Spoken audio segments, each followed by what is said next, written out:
Morning students, कैसे हैं आप सभी। उम्मीद है सभी खुश व मस्त होंगे and welcome to AD classes for math. Class 10th chapter first का हम question one and first and second complete कर चुके थे।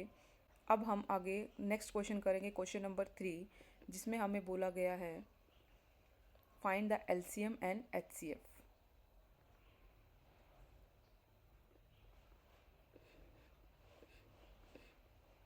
Integers by prime factorisation. First part देखते हैं बेटा अपने क्वेश्चन का।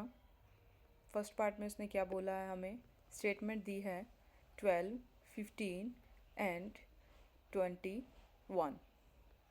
पहले इनके फैक्टर्स बनाएंगे कि 12 के फैक्टर्स क्या होंगे, 15 के फैक्टर्स क्या होंगे एंड देन 21 के। 12 देखो, 12 के पहले फैक्टर करके दिखाते हैं। 2 6 जा 12, 2 3 जा 6, 3 1 जा 3, 2 into 2 into 3। Okay, and then 2 into 2 into 3 हमने लिखा। अब 2 कितनी बार है, 2 टाइम्स, तो 2 टाइम्स लिखा है एंड 3 वह है 1 टाइम, तो 1 टाइम लिखा। नेक्स्ट हम 15, 3 5 जा 15, यहाँ 3 भी 1 है और 5 भी 1 है। 27, 3 7 जा 27, 3 की पावर 1 और 7 की पावर भी 1। अब निकालते हैं एचसीएफ।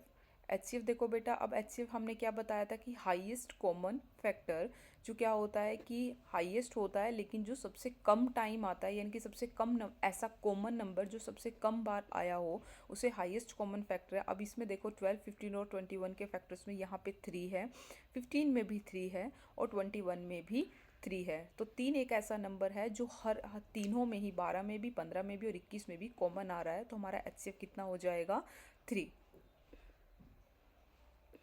नेक्स्ट करते हैं अपना एलसीएम। एलसीएम देखते हैं बेटा। एलसीएम करते हैं 12 का। 12 के सेम फैक्टर ऊपर से कॉपी कर लेते हैं, 2 की पावर 2 इंटू 3। नेक्स्ट 15, सेम ऊपर से कॉपी किया, 3 इंटू 5, 27 का भी 3 इंटू 7। हमारा एलसीएम का मतलब क्या होता है, लीस्ट कॉमन मल्टीपल।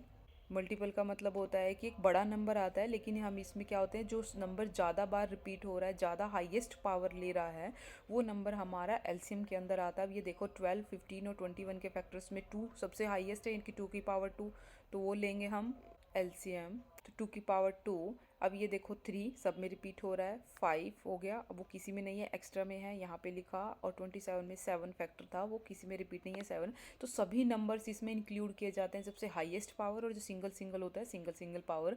नेक्स्ट हम मल्टीप्लाई करते हैं, 2 2 जा 4, 3 जा 12 इंटू 5, 12 5 जा 60 इंटू 7, 6 7 जा 42 एंड 0। तो हमारा एलसीएम कितना हो जाएगा, 422। Next part 17, 23 and 29। एलसीएम देखो, पहले क्या करते हैं, 17 के फैक्टर बनाते हैं, 17 इंटू 1, 23 के 23 इंटू 1, 29 इंटू 29 मल्टीप्लाई 1। क्योंकि ये नंबर जो है 17, 23, 29 ये क्या है, अपने आप में प्राइम फैक्टर्स हैं, तो इनका एचसीएफ क्या हो जाएगा, 111। कि हमने पढ़ा था कि प्राइम फैक्टर, प्राइम नंबर्स वो नंबर होते हैं जो सिर्फ क्या करते हैं, खुद का ही फैक्टर करते हैं और एक 1 को इंक्लूड करते हैं। तो 1 1 1 तीनों में कॉमन आया, तो एचसीएफ 1 हुआ। एलसीएम देखो, सेम सभी नंबर रिपीट हो जाएंगे, 17, 23, 29, सबका मल्टीपल कितना आता है हमारे पास, 11339। ये हमारा एलसीएम होता है। ये क्वेश्चन हमारा यहाँ कंप्लीट होता है। नेक्स्ट पार्ट देखते हैं अपने क्वेश्चन नंबर 3 का। इसमें हमें स्टेटमेंट में क्या बोला है, 8, 9 एंड 25। प्राइम नंबर्स कौन से होते हैं, जैसे 2, 3, 7, 11, जो सिर्फ क्या करते हैं, खुद के ही फैक्टर्स लेते हैं। जैसे 2 इंटू 1, इनमें या तो खुद का नंबर इंक्लूड होता है या 1 ही उसका एज एन फैक्टर इंक्लूड होता है। इसी तरह से 3 में, इसी तरह से 5 में। तो 2, 3, 5 ये खुद के नंबर्स को रिपीट कर, 1 1 तो यूनिवर्सल एक एज अ डिजिट है जो रिपीट हमेशा ही प्रेजेंट होता है। तो 8 के फैक्टर्स देखो, 2 2 2 जा 4, 2 जा 8। 9 के देखो, 3 इंटू 3 एंड 25, 5 इंटू 5। अब एचसीएफ देखो, 2 2 2 किसी में रिपीट नहीं हो रहा, 3 3 5 5 आपस में कोई किसी डिजिट से रिपीट नहीं होता, इनके साथ 1 1 इंक्लूड कर लेते हैं, कोई रिपीटेशन नहीं है, तो 1 ही इसका एचसीएफ है, 1 इंक्लूड करते हैं यहाँ पर। एलसीएम देखो 2 कितनी बार आ रहा है, 3 टाइम्स इंटू 1, 3 2 टाइम्स आ रहा है 1, 25 5 2 टाइम्स आ रहा है 1। तो सेम एलसीएम में क्या हो जाएंगे, सारे नंबर्स लिखे जाएंगे, 2 की पावर 3, 3 की पावर 2, 5 की पावर 2। मल्टीप्लाई करते हैं, 2 2 जा 4 2 जा 8, 9 25, 5 25 8 जा 200 इंटू 9 1800, क्योंकि 2 9 जा 18 होता है और डबल ज़ीरो लगा हुआ। ये हमारा क्वेश्चन यहाँ कंप्लीट होता है। नेक्स्ट क्वेश्चन देखो बेटा, हमारा फोर्थ क्वेश्चन में क्या कहता है वो, गिवन दैट HCF 306 एंड 657 9, हमें HCF गिवन है एंड फाइंड LCM 306 एंड 657। वो लिख लेते हैं जो हमें गिवन है। हमें HCF दिया हुआ है 306 और 657 का 9। अब हमें एक रिजल्ट पता है, वी नो दैट कि HCF इंटू LCM इनका प्रोडक्ट, LCM एंड HCF का जो प्रोडक्ट होता है वो किसके इक्वल होता है, उन्हीं दो नंबर्स के प्रोडक्ट के इक्वल होता है जिनका LCM और LCM निकाला जाता है। हमारे यहाँ LCM किन नंबर्स का निकल रहा है, 306 और 657 का, तो उन्हीं का लिखेंगे कि LCM एंड LCM। अब हमें LCM तो क्या है निकालना है, 306 एंड 657, और HCF हमें 306 657 इज इक्वल टू, अब प्रोडक्ट किन का होगा, उन्हीं नंबर्स का जिनका एलसीएम और एलसीएम निकला, तो हम लिखेंगे 306 एंड 657। एलसीएम में फाइंड आउट करना है, एज इट इज़ रिपीट करते हैं, इनटू एचसीएफ हमें 9 दिया हुआ है अपनी स्टेटमेंट में, एंड 9 को वैल्यू पुट करते हैं, is equal to 9 and is equal to 306 multiply 657 as it is. अब देखो एलसीएम यही रहा, 9 है, इधर मल्टीप्लाई है लेफ्ट हैंड साइड में, अगर राइट हैंड साइड में जाएगा तो क्या हो जाएगा, वो डिवाइड में। 3 की टेबल पे कट करते हैं इसे, 3 3 जा 9 एंड 1 0, 2 3 1 जा 3, 3 2 जा 6, दोबारा से 3 3 3 जा 9 एंड 3 4 जा 12। इन दोनों को देखो, 34 इंटू 65 से इनका मल्टीप्लाई करने के बाद हमारे पास आंसर आता है 22338। देयरफॉर एलसीएम ऑफ 306 657 कितना दिया हुआ है हमें, 22338। ओके, आपका ये क्वेश्चन यहाँ कंप्लीट होता है। गॉट इट बेटा, I hope so you are understanding and getting all the points. Next question देखते हैं अपना, क्वेश्चन नंबर 5। चेक वेदर 6 की power n can and with the digit 0 for any natural number। चलो इसी question को complete करते हैं बेटा, कैसे करेंगे। सबसे पहले देखो 6 की पावर n, 6 के फैक्टर बनाते हैं। पहले हम क्या करते हैं कि 6 को लेकर देखते हैं n की वैल्यू। उसने ये बोला है कि 6 की पावर जो n है वो किस ऐसे n की किस वैल्यू के लिए उसका डिजिट जो है 0 हो जाएगा। हम अपना पहले n की वैल्यू लेते हैं, 6 की पावर 1, 6 के फैक्टर देखो कितने बनते हैं, 2 इंटू 3 यानी कि 2 3 जा 6, n को 2 लेकर देखो कितना हो जाएगा, 6 की पावर 2, क्योंकि 6 की n है तो n को 2 रखा, तो 6 इंटू 6 के फैक्टर होता है 2 इंटू 3, दोबारा से 6 के 2 इंटू 3, तो 2 की पावर 2 और 3 की पावर 2। इसी तरह से अप टू 100 कितने भी नंबर लेते चले जाओ, इसके फैक्टर्स यही इन्हीं नंबर्स के इंक्लूड इर्द गिर्द घूमते रहेंगे। और एक बात नोट करना बेटा, जब भी आपके पास, अब इसके फैक्टर बनते हैं 2 और 3। अब आपको एक कंसेप्ट बताती हूँ कि किसी भी डिजिट का एंड अगर ज़ीरो करना हो तो उसके मेन फैक्टर्स क्या होने चाहिए। जैसे अब मैं आपके सामने लिख रही हूँ 10 के फैक्टर देखो कितना है, 2 इंटू 5, 20 के देखो 4 इंटू 5, अब 4 के बनाए 2 इंटू 5, 30 के देखो 30 है, 6 5 जा 30, 6 5, अब 6 के कितने हो जाएंगे, 2 इंटू 3 इंटू 5। अब बेटा अगर आप ध्यान से देखो, जिन भी डिजिट्स के लास्ट में ज़ीरो है वो नंबर आपके साथ कौन से फैक्टर्स को बेसिकली इंक्लूड कर रहा है, लाइक 2 और 5 10 में भी है, 20 के फैक्टर्स में भी 2 और 5 है, 30 के फैक्टर में भी 2 और 5 डिजिट्स इंक्लूड हैं। तो यहाँ से हमारे पास कंक्लूजन निकलता है कि किसी भी नंबर के लास्ट में अगर डिजिट ज़ीरो करना है तो आपके पास 2 और 5 का मल्टीपल फैक्टर होना ज़रूरी है, कंपलसरी है। यही दो नंबर आपस में ऐसा कॉम्बिनेशन बनाते हैं कि हमारा आंसर ज़ीरो आता है। I hope so you are getting my point. आप लोगों को अच्छे से कंसेप्ट क्लियर हो रहा है कि मैं कहना क्या चाहती हूँ। छोटा सा मतलब यही है कि अगर आपको किसी भी डिजिट के एंड में ज़ीरो उसको दिखाना है तो आपको वो फैक्टर्स 2 और 5 की फॉर्म में दिखाने होंगे। और यही क्वेश्चन जो अब मैंने आपको मैथमेटिक्स में एग्जाम्पल से समझाया उसे वर्बली करते हैं। देखो वर्बली इस डेफिनेशन को कैसे नोट करेंगे, if any number ends with the digit zero, if any number ends with the digit 0 it should be, अब बेटा ध्यान से देखना, हमारे पास n नेचुरल नंबर के लिए देखा था। अब अगर हम 6 के फैक्टर बनाते हैं, 6 के फैक्टर में मुझे 2 और 3 मिल रहा है, इसका मतलब यहाँ तो 5 मिसिंग है, तो हम क्या लिखेंगे, it should be divisible by 2 and 5 या हम इस तरह से इसको लिख सकते हैं, it must be 2 and 5 must be factors of that number. Prime factorisation of 6 की power n is equal to 2 into 3 की पावर n, क्योंकि 6 के फैक्टर क्या बनते हैं 2 इंटू 3, 6 के ऊपर पावर n लगी हुई थी तो 2 और 3 के ऊपर भी पावर को n एज इट इज़ रख दिया, कुछ भी चीज़ नहीं है, कंफ्यूज मत होना बेटा। 6 के फैक्टर बनाए 2 और 3, उनको लिखा और n ऊपर लगा था, उनको एज इट इज़ लिख दिया।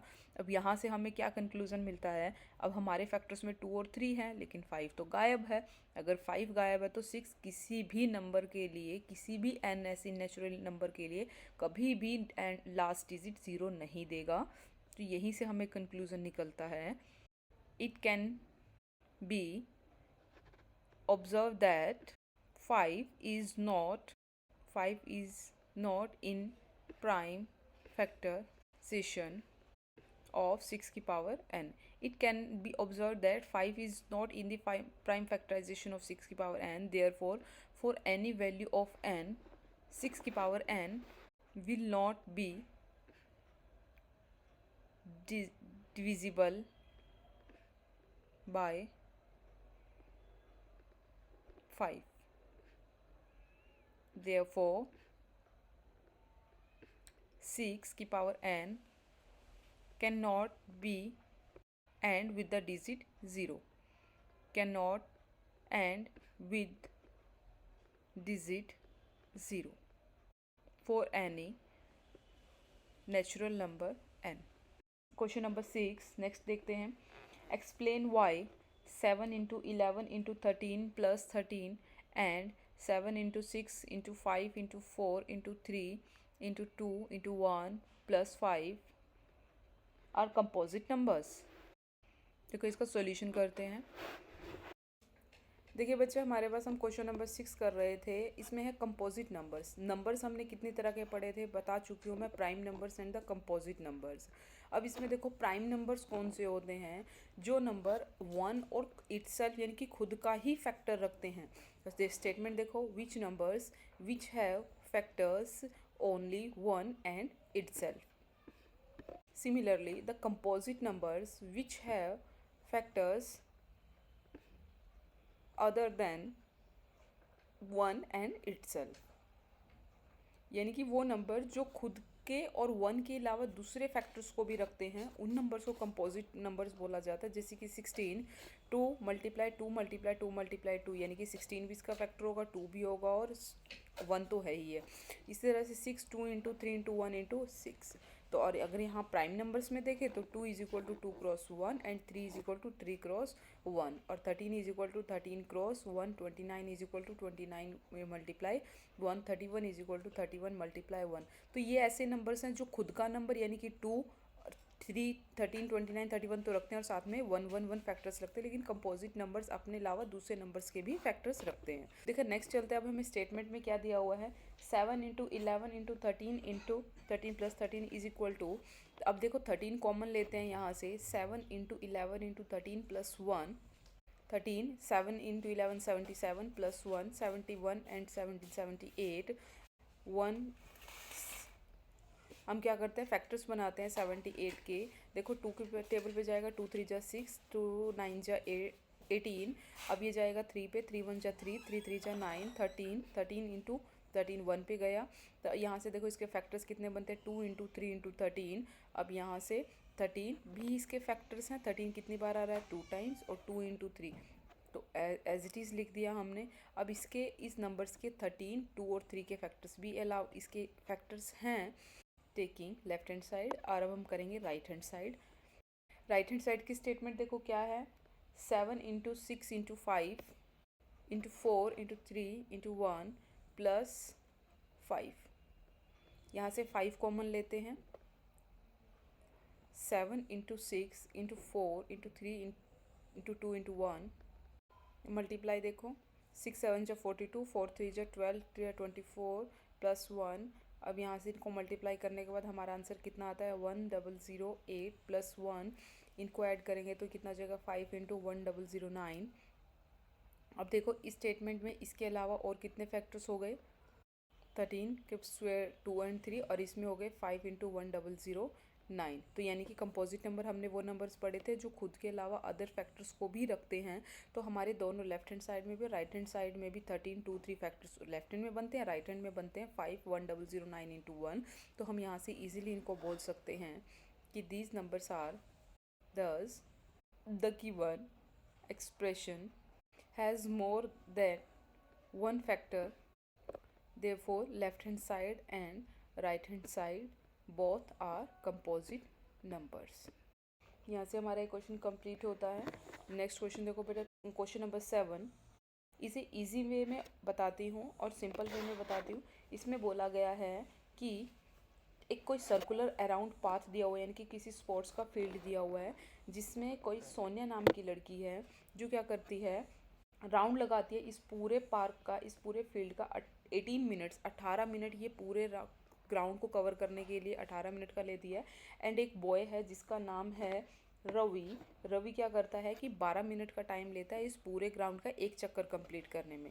ठीक है, अब उसने ये बोला कि अगर ये दोनों सेम पॉइंट से, अगर ये दोनों सोनिया और रवि सेम पॉइंट से शुरू करें, सेम ही टाइम पर शुरू करें, तो और एक ही डायरेक्शन में मूव कर रहे हैं दोनों, एक ही डायरेक्शन में जाएं, तो हमारे पास क्या होगा, after how many minutes will they meet again at the starting point. यानी कि कितने मिनट के बाद वो अपने स्टार्टिंग पॉइंट पर ही मिलेंगे जहाँ से वो दोनों शुरू हुए थे, मीन्स रवि और सोनिया। ऐसे कितना मिनट लगेगा उनको दोबारा अपने उसी पॉइंट पर पहुँचने के लिए। तो हम क्या करेंगे बेटा, देखो बिल्कुल आसान है। आप सबसे पहले हम स्टेटमेंट की फॉर्म में लिखते हैं, सॉल्यूशन देखते हैं। Ravi takes time to cover one plate 1 round is equal to 12 minutes. Sonia takes time to complete 1 round, कितनी लेती है वो, 18 मिनट। तो अब हम क्या करेंगे अपने क्वेश्चन को प्रूव करने के लिए, therefore LCM of 12 and 18, LCM हमको फाइंड आउट करना है। फैक्टर्स बनाते हैं 12 के, 2 इंटू 2, 2 2 जा 4 2 जा, देखो बेटे 12 के फैक्टर्स 2 इंटू 2 इंटू 3, एंड 18 के फैक्टर्स 2 9 जा 18, एंड आगे 9 के देखो 2 इंटू 3 इंटू 3। बेटा आपको इसमें क्या करना होता है, आपको सबसे पहले 2 की टेबल से शुरू करा करो, वो उस नंबर पे जाता है तो वहाँ से फैक्टर्स बनाने आसान हो जाते हैं। अब 12 में देखो 2 2 टाइम्स हो रहा है तो 2 की पावर 2 इंटू 3, और 18 में 3 2 टाइम्स हो रहा है तो 2 इंटू 3 की पावर 2।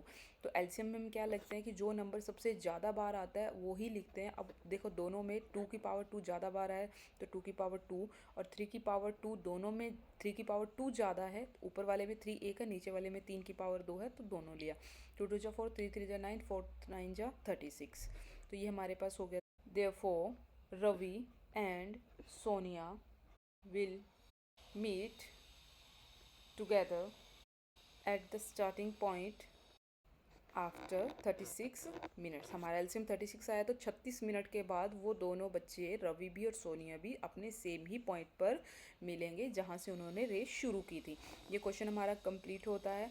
आई बेटा आज हमारी एक्सरसाइज 1.2 चैप्टर 1 कंप्लीट होती है। होप सो आप सभी स्टूडेंट्स को इससे अच्छे से समझ में आया होगा। अगर आपको किसी भी क्वेश्चन में किसी भी कंसेप्ट में डाउट होता है तो प्लीज़ पूछिएगा, कंफर्म कीजिएगा, एंड ज़्यादा से ज़्यादा स्टूडेंट्स को अप्रोच कीजिए। पढ़ते रहिए, बढ़ते रहिए with AD classes. Thank you for watching.